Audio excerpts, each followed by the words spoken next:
네, 오늘 말씀의 제목은 이 수로보니게 여인들아입니다.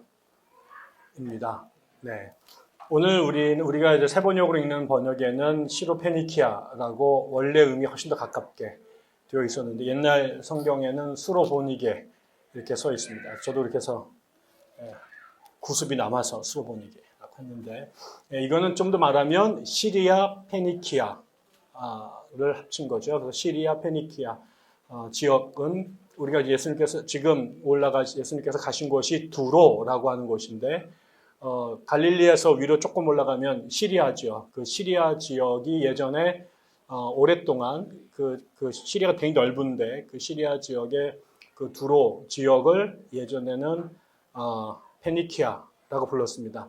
페니키아는 아주 오래된 고대 문명이 발달했던 지역이고요. 우리가 잘 쓰는 영어 알파벳이 그 페니키아어에서 유래가 됐습니다.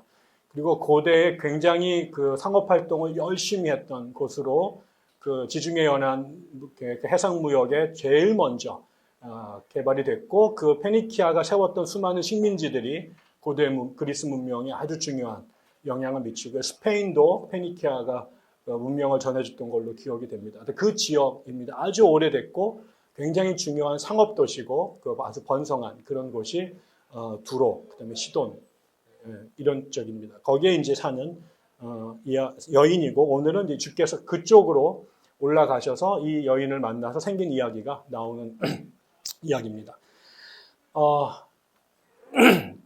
제가 아무튼 우리가 그 주일학교 어린이들과 예배를 같이 드리게 돼서 기회다 싶어서 제가 가능한 한 제가 할 수 있는 것은 뭐 설교의 질이 좋아질 일은 거의 없기 때문에 시간을 줄이는 것을 애를 써서 제가 30분 안에 설교를 어떻게든 끝내볼까.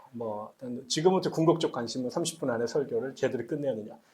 하다가 그냥 시간 되면 그냥 내려가도록 하겠습니다. 네. 우리가 오늘 그 본문을 보면 되게 흥미롭습니다. 제가 주보에도 썼습니다만 성경에 예수님께서 수많은 사람들과 대화를 나누고 논쟁하고 뭐 그렇습니다. 예수님이 가시는 곳곳마다 예수님께서 자꾸 이제 파격적인 행동을 하시고 또 성경을 재해석하시니까 전통적인 방식으로 교회를 전통적인 유대교를 믿었던 사람들, 전통적 방식으로 성경을 읽거나 예배를 드렸던 사람들이 예수께서 하시는 일거수일투족이 전부 다 그야말로 스캔들이고 센세이션이었습니다. 그러니까 당연히 그 교회 지도자들이 이제 현장 조사를 하기 위해서 많이 가셨고 또 거기에서 이제 예수님의 가르침이나 하시는 행동들이 이상하거나 수용하기 어려우니 자꾸 문제 제기를 해서 성경에는 뭐 바리새인 혹은 사두개인 혹은 서기관인들, 율법학자들과 끊임없이 예수님께서 충돌하시는 얘기들이 나오게 되죠. 그런데 예수님께서 그 수많은 그 당시에 잘나신 분들, 그 당시에 공식적인 공교육이나 혹은 사교육을 통해서 학위를 갖고 있고 그 공적으로 인증받은 종교 지도자들 혹은 신학자들과 대놓고 공개 토론을 끊임없이 하셨는데 우리가 다 아는 것처럼 그 잘난 사람들이 예수님한테 말 잘못 꺼냈다가 그냥 개망신을 당하는 일들이 계속 벌어집니다.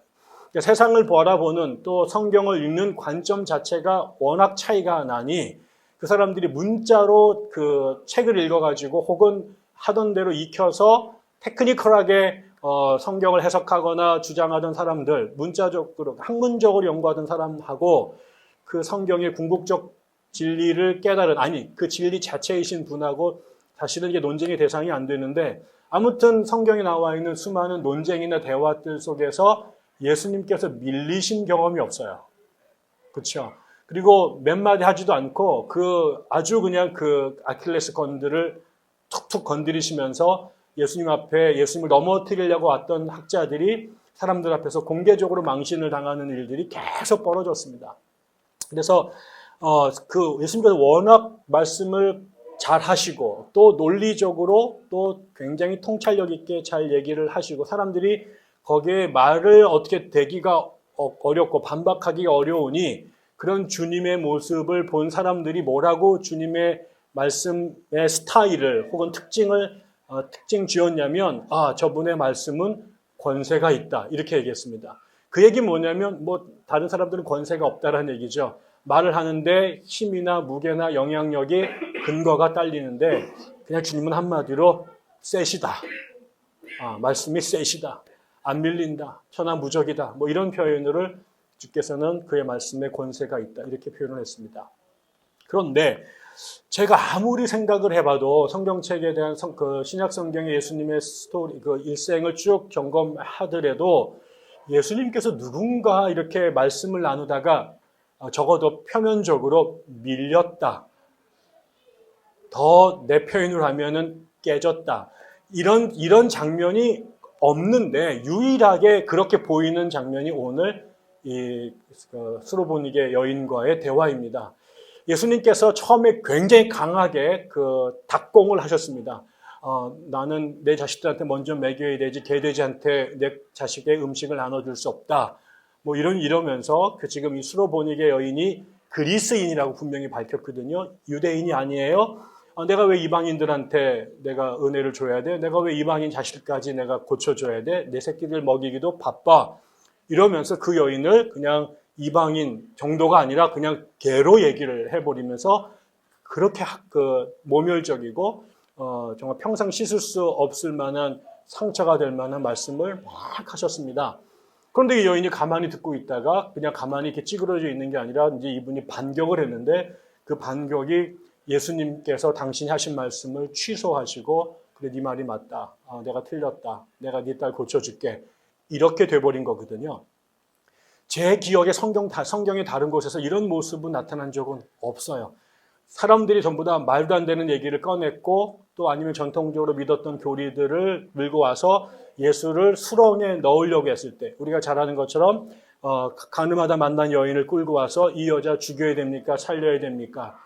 자기네들 돈 들고 와서 이 세금 지금 시저한테 내야 됩니까? 말아야 됩니까?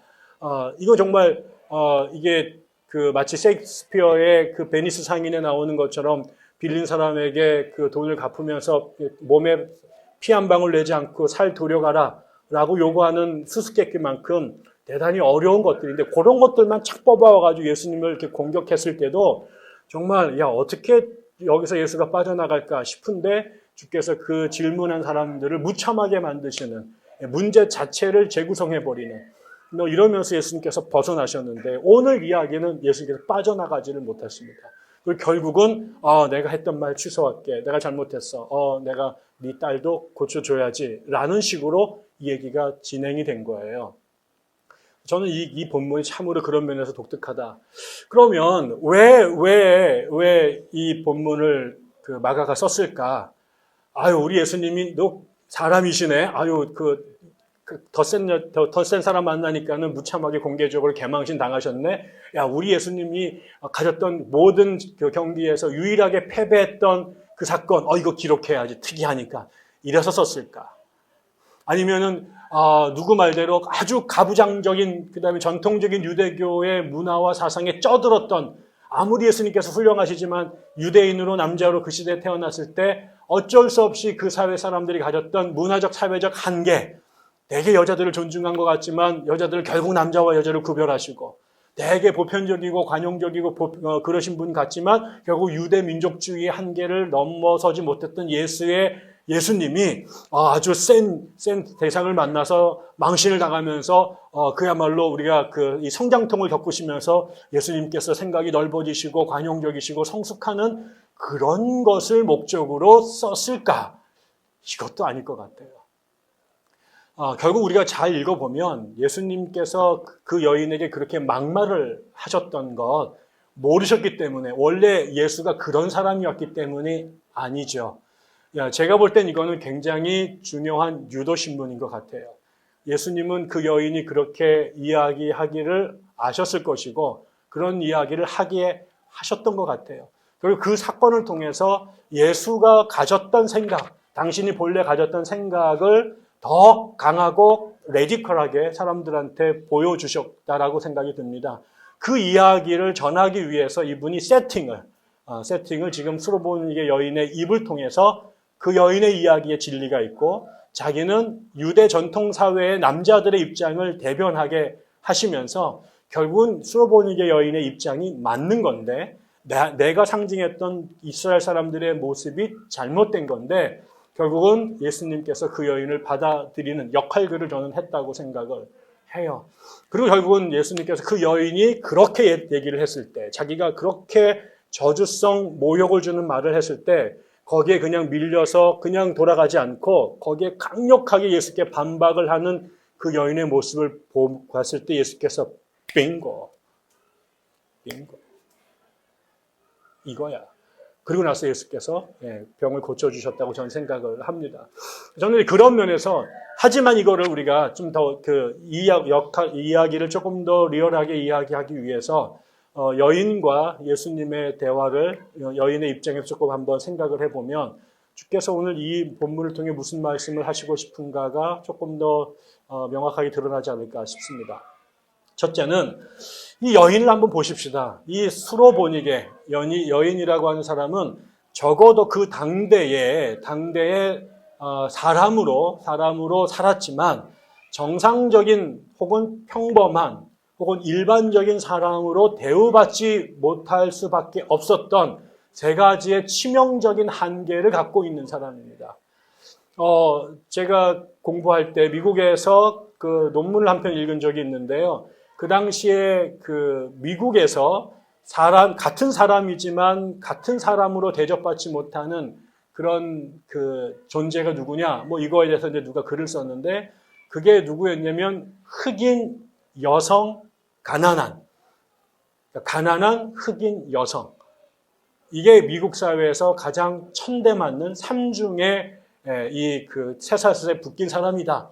그래서 남자가 지배하는 사회에서 여자라고 하는 것이 근본적으로 갖고 있는 어떤 본질적인 차별. 백인이 지배하는 사회에서 흑인으로 태어났다라고 하는 것. 자본주의 사회에서 돈 많은 사람들이 그 우월한데 돈을 갖고 있지 못하다라고 하는 것. 이 세 가지가 이 중에 뭐가 하나 있어도 하나만 결격이 돼도 사회에서 제대로 대접받기 어려운데 이 세 가지가 삼중으로 그 저주처럼 더 쉬운 사람이 가난한 흑인 여성이다. 뭐 이러면서 이제 어떤 한 흑인 여학자가 쓴 글을 읽은 적이 있습니다. 이 수로보니게 여인도 되게 비슷합니다. 첫째, 그 당시 고대에 남자들이 지배하던 시대, 지금도 2000년이 지났지만 굉장히 민주화되고 평등이 이루어졌다고 말하지만 여전히 여자들이 남자들에 의해서 동등한 대접을 받고 있지 못하다고 여전히 페미니스트들이 일어날 수밖에 없는 그런 사회에 우리가 살고 있는 게 2000년 전입니다. 그냥 우리가 잘 아는 것처럼 유대 사회에서 여자는 사람이지만 사람으로 동등하게 대접받지 못했죠. 그래서 사람의 수를 카운트할 때 그 여자들이 그 숫자에서 빠졌다고 그러지 않습니까? 이것 자체가 그러니까 그 2000년 전 고대 근동 사회에서 여자로 태어났다. 그건 일단 50점을 깎고 들어간 존재가 되는 것이고요. 그 다음에 두 번째가 이방인입니다. 이 사람이 그리스인입니다. 유대인들의 관점에 예수님의 입장에서 볼 때 여자라고 하는 게 첫 번째 그 사람의 결격사유 혹은 단점이었다면 유대인인 예수의 입장에서 하나님으로부터 성별되지 않은 하나님의 선택받지 못한 율법이 없는 할례받지 못한 민족 성전에서 하나님께 제사 드리지 못하는 민족 율법을 받지 못한 민족 이거는 교제도 할 수 없고요. 밥을 함께 나눌 수도 없습니다. 우리가 아는 것처럼 갈라디아서에서 바울이 베드로를 망신 줄 때 베드로가 이방인들과 식사를 나누다가 예루살렘에서 온 사람들이 그것을 보고 나중에 트집을 잡을까 봐 밥 먹던 자리에서 도망가는 것을 바울이 굉장히 그 인격 위선자라고 비판을 했는데 결국은 아무리 그 당시에 개방됐던 베드로도 이방인들과 식사를 하다가 이것이 누구에게 걸린 것은 목사들이 몰래 뒤에서 맥주 마시다가 집사님들한테 걸리는 거랑 비슷한 거죠. 다 먹지만 걸리면 안 되는 것. 제가 아는 목사님이 교회 당회실에서 친구 목사님들과 고스톱을 치다가 장로님한테 걸려가지고 쫓겨난 분을 제가 개인적으로 알고 계십니다. 물론 그게 결정적인 사유는 아니었겠지만은 미운털이 박혔는데 그게 이제 결정적인 현장에서 걸려가지고 왜 많이 칠 때도 있는데 하필 거기서 지쳤는지 모르겠습니다만 쫓겨날 만하다고 생각을 합니다. 아무튼 그런 거예요. 그런 거. 그게 그런 거에 배제됐던 사람이 이방인이라고 하는 거죠. 그래서 우리 시대에 다양한 형태의 딱지들이 있지 않습니까? 반공사회에서 레드자를 붙이면 빨갛다라고 말하는 것, 근본주의자들이 지배하는 사회에서 자유주의라고 하는 이런 레테르가 치명적인 그야말로 스티그마타가 되는 건데, 여자다, 그 다음에 이방인이다. 근데 거기에 결정적인 것은 자식이 있는데 미쳤어요. 그것도 딸이에요. 아들도 아니고. 여기는 귀신 들렸다라고 말하지만 우리식으로 그냥 원색적으로 말하면 딸이 미친 거예요. 정신병에 걸린 거예요. 조현병 환자예요. 세상에 허구 많은 병이 있는데 병 걸리면 동정의 대상이 되지만 이 미친 사람은 어떻게 할 수가 없는 거죠. 왜 그러면 해코지를 하거든요. 언제 어떻게 돼가지고 무슨 일을 벌일지 모르니 이게 위험하단 말이에요. 그러니까 사람들이 어쩔 수 없어서 데려다가 정신병원에 집어넣거나 기도원에 들어가서 쇠사슬로 감금할 수밖에 없는 게 미친 사람이에요. 여러분 가운데 주변에 미친 딸을, 미친 자식을 둔 사람하고 교제하겠어요? 그 집에 신방 가겠어요? 어려워요. 세상의 모든 병이 다 평등한 게 아니에요. 어떤 병은 고상하고요. 그 다음에 신방도 오고요. 사람들이 걱정하지만 어떤 병은 입에 올리기도 어려워요. 당사자도 자식들도 가족들도 남이 알까봐 두려운 병들이 있는데 그 중에 하나가 정신병에 걸린 거죠. 귀신에 걸린 거예요. 여러분 가운데 자식이 그런 사람 하나 있다면 여러분 삶이 엉망이 될 뿐만 아니라 여러분들이 다른 사람하고도 교제가 원만하게 가기가 어렵습니다. 이 세 가지의 중증의 그야말로 저주받은 인생이라고 유대 남자 입장에서 볼 수 있습니다. 그게 이 여인의 실체였습니다. 그런데 이 이방인이요 여인이요 자식이 그런 흉한 병에 걸려서 사람들로부터 멸시당하고 배제당하고 그 다음에 단교될 수밖에 없는 사람인데 그 여인이 지금 예수님 앞에 와서 그 귀신 들린 딸을 고쳐달라고 얘기를 하는 장면이 오늘 얘기고 그 여인에 대해서 예수께서 너는 개다. 나는 개에게는 관심이 없다. 라고 매몰차게 선을 그으신 게 오늘 사건이에요. 그런데 우리 이 이야기가 중요해진 것은 그 다음부터입니다. 이 예수님께서 이 여인의 이 정말 처절한 이 불쌍한 여인의 부탁을 동정하거나 공감하는 게 아니라 너무나 정말 무서운 말을 제가 여러분한테 신방 왔는데 내가 개들한테는 안 가 이렇게 말하면 여러분 어떻게 되겠어요? 아니 세상에 수많은 비유들인데 하필 거기다가 개를 집어넣고 이런 모멸을 당해서 딱 잘라버린 거고요. 우리가 정말 뭔가 거절한다고 말할 때 이거보다 더 냉혹하게, 더 냉정하게 거절할 수 있을까요? 살려달라고 왔더니 나는 개하고는 안 놀아 이거예요. 난 개하고는 안 놀아. 내가 사람하고 놀지 내가 개랑 노나? 이렇게 취급을 해버린 거거든요. 아마 이게 우리가 번역이 돼서 요 정도여지 아마 이게 원래 예수님께서 그 아람어로 하셨을 때는 훨씬 더 상스럽고 훨씬 더 무섭게 얘기를 하셨음에 틀림이 없습니다. 정내미가 뚝 떨어지게. 그런데 요 이야기를 들었을 때 그 다음에 여자가 보여주는 모습이 아주 중요합니다.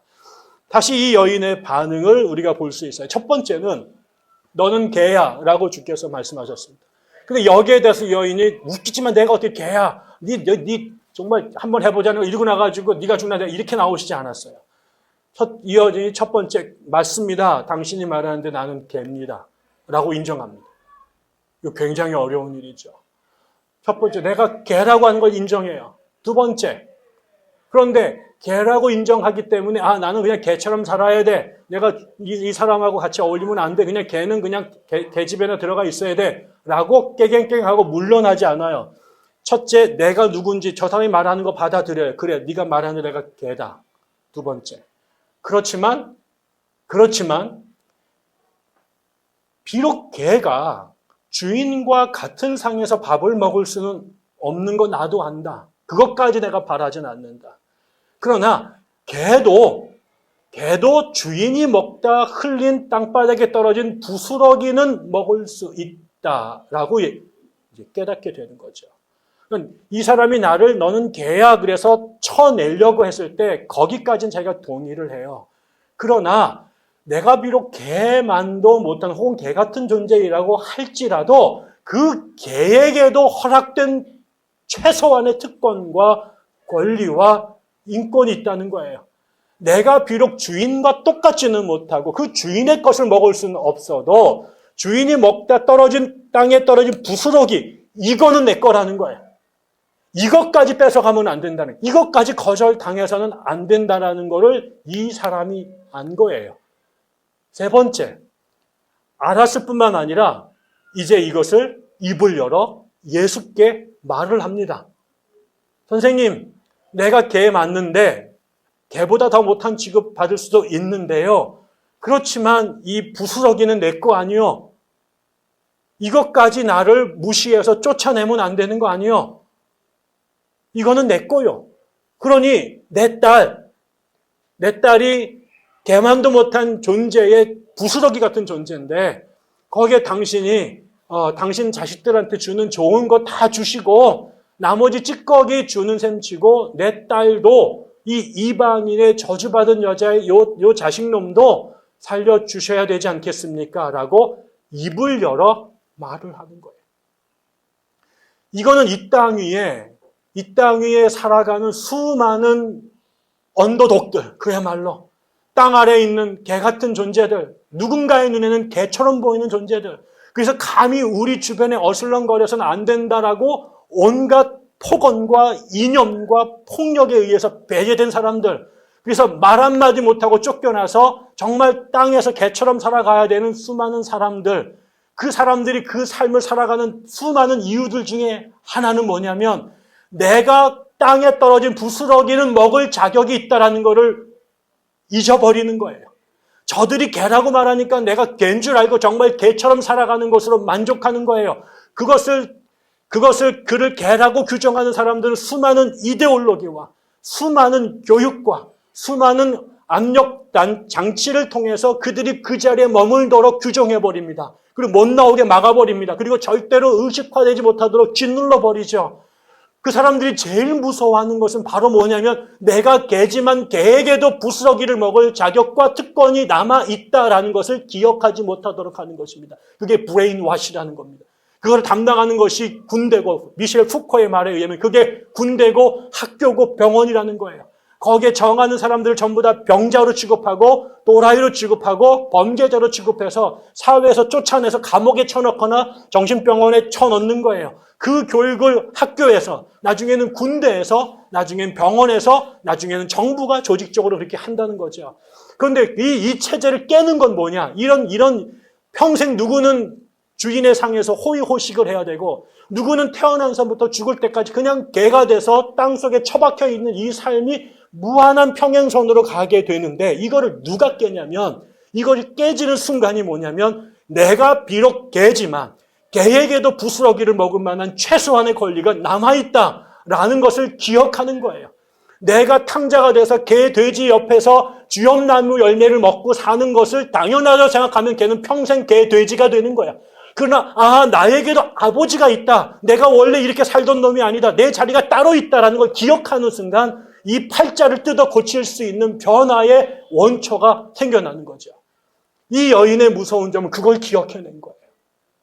내가 비록 개, 돼지만도 못하지만 부스러기는 내 것이다라고 하는 것. 그 다음에 더 놀라운 건 그거를 입을 열어 말을 하는 거예요. 주인들은 그 말을 못하게 해요. 의식을 하지 못하게 할 뿐만 아니라 설령 그것을 깨어났다고 할지라도 그것을 입 밖에 내는 순간 그거를 국가보안법이니 무슨 법이니 세상이 만들었던 수많은 법으로 입을 다물어 해서 감옥에 쳐넣는 거예요. 말을 못하게 하는 거예요. 사회가 억압될수록, 사회가 폭력적일수록, 사회가 부당할수록 감옥에 누가 많습니까? 정치범들이 많습니다. 이 정치범들은 누구냐면 그 체제에 대해서 틀렸다고 말을 한 사람들이에요. 그 사람들이 지식인들이에요. 그 사람들이 신문에다가 글을 써요. 잡지에다 글을 쓰고 책을 쓰고 언론사에서 말을 해요. 근데 그거를 못하도록 막는 거예요. 학자들의 입을 막고 언론사들의 입을 막고 그 다음에 지식인들의 입을 막아서 그들을 전부 다 감옥에 쳐넣어요. 말을 못하게 하는 거예요. 말을 못하게 하는 거예요. 모든 저항과 변화의 출발점은 입을 열어 당당하게 그 부스러기가 내 거다라고 하는 것을 말을 하게 되는 순간 그때부터 이 끝나지 않을 것 같은 지옥 같은 상황이 벌어지는 거예요. 일본 아이들이 우리나라를 점령하면서 말을 못하게 합니다. 아예 말을 바꿔버립니다. 조선 아이들이 조선어로 생각을 하지 못하도록 조선말을 쓰지 못하도록 해요. 유치원부터 대학교까지 모든 사람들이 일본어를 쓰게 하고 일본식으로 사유하게 하고 일본 천황에게 절하게 만들어요. 이 체제가 잘못됐다는 것을 생각할 수 없도록 완전히 브레인와시를 시키는 거죠. 그리고 그 말을 하는 순간 걔네들을 잡아서 전부 다 서대문 경찰서에 어디에 다 쳐넣는 거예요. 저항이 뭐였습니까? 3.1운동이라는 게 뭡니까? 일어나서 대한독립 만세라고 말을 한 겁니다. 우리가 이렇게 노예로 사는 것이 정당한 게 아니라 우리는 독립된 나라다. 그래, 우리가 미국만큼 러시아만큼 강하지 못하지만 이 코딱지만한 이 작은 나라, 개만도 못한 나라이지만 이 나라에게도 주권은 있는 것이고 살아야 된다. 그것을 입을 열어 말을 한 게 3.1운동이요. 박정희 밑에서 그 말을 한 게 그게 4.19요. 전두환이 어때요? 그것을 일어나서 말하는 게 60항쟁이요. 총칼을 든 게 아니라 말을 한 거예요. 틀렸다라고 말을 한 거예요. 그 말을 했다고 총을 뿌리는 대포를 걸고 탱크를 끌고 오는 게 부당한 권력자들의 세상이거든요. 이 여인의 아무것도 아닌 것 같아요. 그러나 자기를 개, 돼지급 취급하고 그 불쌍한 자기 딸을 외면하는 예수를 향하여 이 여인이 일어났던 것은 다른 게 아니에요. 혁명을 조직한 것도 아니고 동네 주민들과 데몬스트레이션을 한 것도 아닙니다. 그러나 자기의 처지에 안에 누려야 될 마땅한 그 부스러기, 그것이 내 거라고 하는 것을 입을 열어 주님께 말한 거예요. 그런데 여기에 주님이 충격을 받아요. 왜 그러냐면 예수님께서 이 여인이 하는 이야기를 가만히 보니까 많이 본 거야. 이게 데자뷰 같아. 그 여자의 모습 속에서 자기 모습. 이 여인이 스로보니게예요. 시리아 페니키아야. 이 사람이 지금 일이 벌어지고 있는 게 예루살렘이 아닙니다, 여러분. 두로와 시돈입니다. 지금 누구의 홈그라운드냐면 예수의 홈그라운드가 아니라 이 여자의 홈그라운드예요. 그 두로와 시돈은 오랫동안 그리스 문명의 중심지였어요. 거기에 이주해 와서 살고 있는 잘난 여자예요. 주석을 살펴보니 그 두로와 시돈에 사는 사람은 우리로 말하면 미국의 뉴욕항 같은 곳입니다. 잘 나갈 때 리버풀 같은 곳입니다. 우리나라의 부산 같은 곳입니다. 일본 애들이 우리나라에 와서 부산에다가 일본 거주민들을 만들고 거기서 살았어요. 군산에 와가지고 자기들만 그런 거 들고 살았어요. 거기에 이 사람들이 지금 유대인들에게 점령된 피지배 식민지가 아니라요. 지금 로마 그리스가 지배하던 시대의 그리스인이에요. 거기에 시리아에 오랫동안 자기들이 문명을 이루고 산 곳의 주민이에요. 그리고 그 자기 동네에서 지금 이 사건이 벌어진 거야. 이 사람이 예수한테 개, 돼지 취급받을 여자가 아닙니다. 오히려 지금 이스라엘을 점령하고 있는 로마 제국의 그 문명의 중심에 있는 이 사람들이 유대인들을 개, 돼지 취급하면 이게 말이 되는 거지. 이게 지금 뭐와 같냐면 일본 식민지 총독부 그 총독의 부장을 찾아가서 조선에 있는 교회 목사가 그 사람을 향해서 개, 돼지 취급을 하는 거예요. 걔네들이 그 조센징이라고 욕을 해야 되는데 역으로. 그러니까 이 사람은 지금 자기가 약자의 자리에서 자기보다 힘센 사람한테 무시를 당한 게 아니라 사회적으로 이 사람보다 훨씬 우월한 인종, 훨씬 우월한 신분에 있는 사람이 유대인 남자에게 이 개무시를 당하는 거예요. 그러니까 이게 사실은 말이 안 되는 얘기예요. 내가 너를 무시하면 말이 되지만 어떻게 네가 나를 무시를 해? 이런 거거든요. 그런데 지금 그 무시를 감수해요. 내가 마땅히 받을 만한 무시와 멸시가 아니라 내가 인간적으로 내 딸만 아니면 세상에 누구도 나에게 그런 말을 할 수 없는 그런 모욕을 당할 수 없는 사람이에요.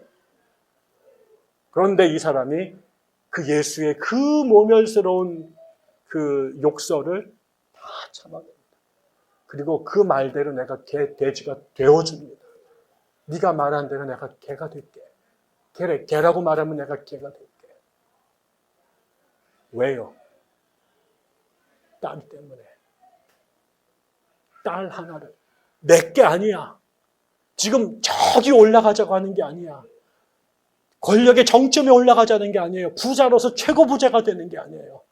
사람으로 태어나서 한 번도 사람으로 살아보지 못했던 그 기막힌 땅. 수로보니게 집안에 태어나면 뭐래? 로마 문명의 중심에 살면 뭐래? 다른 사람들 떵떵거리면 뭐래? 귀신 들려서 사람처럼 살지 못했던 내 딸, 이 녀석 하나를 살리겠다라고 하는 그 마음으로 이놈만 살릴 수 있다면 내가 그래 네가 나를 개 취급하든 돼지 취급하든 나에게 부스러기를 먹으라고 던져주든 내가 그걸 다 하겠다라는 거예요. 얘만 살릴 수만 있다면. 여러분 비슷하지 않아요? 근본 하나님과 본체이시나 동등됨을 취할 것을 여기지 않고 자기를 비워 죄인의 몸, 종의 형체로 내려와서 십자가라고 하는 그 당시에 가장 흉물스러운 정상적인 로마 사람이라면 쳐다보지도 않고 만나볼 이유도 없는 그것, 피식민지의 반역의 괴수들에게만, 그 다음에 노예들에게만 달리는 그 십자가에 하나님의 아들이 하나님이 달려 죽으셨거든요. 왜? 우리 때문에. 죄인 중에 괴수라고 하는 우리들 때문에 예수께서 그 당할 필요 없는, 그럴 수 없는 수모와 멸시를 스스로 개, 돼지보다 더한 수모를 당하셨거든요. 당신이 걸어가는 그 길을 이 수로보니게 여인이 지금 하는 모습에서 이게 그대로 보인 거예요. 그게 예수의 정신을 못게 멈췄다. 얘기를 멈추겠습니다. 우리는 어떤 면에서 다들 수로보니게입니다. 어떤 사람은 조금 더 재정적으로 여유 있고, 어떤 사람은 조금 더 다른 친구보다 경쟁해서 조금 더 빨리 나갔고, 다른 사람은 누구보다 조금 더 승진 먼저 하고, 취직 먼저 되고, 조금 더 여유롭게 삶을 살 수 있는지도 모르겠습니다만, 내가 만나본 대부분의 사람들은 전부 다 그 수로보니 여인에게 붙어 있는 귀신 들린 딸 같은 삶의 십자가들을 다 갖고 있습니다. 그게 자식이기도 하고, 그게 사업이기도 하고, 그게 교회이기도 하고, 그게 가족이기도 하고요. 이 십자가를 진 사람들 대부분이 이것 때문에 사는 것이 아무리 두로해서 떵떵거리고 살아도 하루를 살아도 사는 것 같지 않은 삶을 살아가는 사람들이 있습니다. 근데 그 많은 사람들이 그것을 그냥 운명으로, 그걸 저주받은 숙명으로 받아들여서 그냥 그렇게 살아갑니다. 그런데 이 여인이 그 삶을 변화시켰던 것은 비록 내가 비록 죄인이고 내가 더러운 개돼지 취급을 받을 수밖에 없는 그런 사람이라고 할지라도 그것이 나에게 주어진 부스러기마저 욕심내면 안 되는 것은 아니라고 하는 것을 기억했던 것이고, 그것마저 부인하려고 하는 것 같은 세상을 향하여 하나님 앞에 나아가 이것만은 주셔야 되지 않겠느냐라고, 이것만은 허락해 줘야 되지 않느냐고 입을 열었던 거지요. 자기를 위해서 더 올라가기 위해서가 아니라 이 땅에 가장 불쌍한 그 사람, 그게 내 자식이든 내 부모든 내 친구든 내 이웃이든 간에 사람으로 살아갈 수 없는 그 사람을 위해서 기꺼이 하나님 앞에 개, 돼지가 되겠다고 낮아진 그 사람, 개, 돼지 취급을 받으면서 주님과 씨름했던 그 사람, 그 사람들에게 하나님의 은혜가 함께할 수밖에 없다라고 하는 것이 오늘 말씀이라고 생각합니다. 우리 연약한 사람들입니다. 전부 다 수로보니게 딸들을 갖고 있는 사람들입니다. 그러나 그 삶이 우리에게 종착점이 아니라, 우리 이야기의 마지막 장이 아니라 그 다음 단계로 나갈 가능성들을 우리에게 주셨습니다. 그 딸들을 위하여 주님 앞에 나아가십시다. 그 이웃들을 위해서 우리가 주님 앞에 나아가십시다. 비록 나를 개, 돼지 취급하셔도 저 사람만 살릴 수 있다면, 저 사람만 도울 수 있다면 기꺼이 개, 돼지의 자리가 되십시다. 왜? 그 자리가 주님이 가시는 길이고, 그 방법이 주님이 세상을 구원하시는 방법이고, 주님이 그 교회를 세우신 이유라고 생각하기 때문입니다. 우리가 서로를 위한 스로보닉의 여인들이 되어 주신다면 그 숫자만큼 주님의 은혜가 우리 가운데 거할 거라고 믿습니다. 그 기적을 보기를 원하고 예수님의 이름으로 그 은혜가 더하기를 간절히 축원합니다. 기도하겠습니다. 우리 한번 같이 기도할까요? 오늘 하나님, 내 안에 있는 그 딸들, 우리 교회 안에 있는 딸들, 내가 주 앞에 낮아지고 낮아져 모욕 가운데 엎드려 외치지 않으면 살아날 수 없는 그 딸들이 우리 교회 안에 있다면, 내 안에 있다면 주님, 내가 스로보닉의 여인이 될 수 있도록 도와주십시오. 우리 교회가 서로를 위한 스로보닉의 여인이 되게 해주십시오. 우리 교회가 한국 교회를 향한 스로보닉의 여인이 될 수 있도록 해달라고 우리 이 시간에 함께 마음 모아 기도 올려드리겠습니다. 기도합시다. 아버지 하나님, 우리의 연약함을 당신 앞에 내어놓습니다. 하나님, 우리를 불쌍히 여겨 주시옵소서.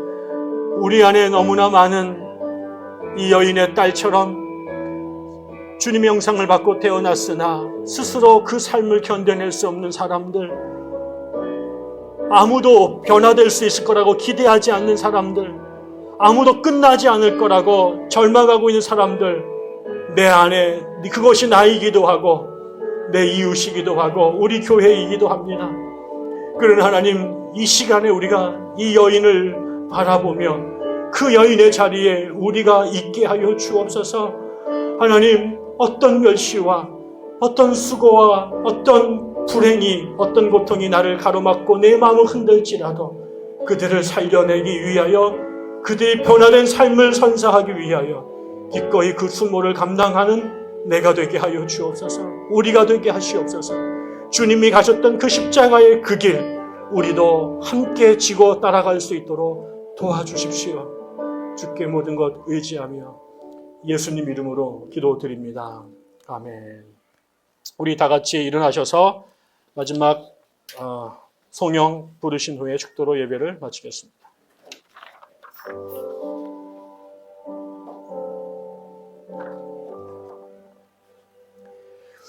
찬양 성부 성자 성령 성삼위일체께 영원 무궁하기까지 영광을 돌리세. 영광을 돌리세.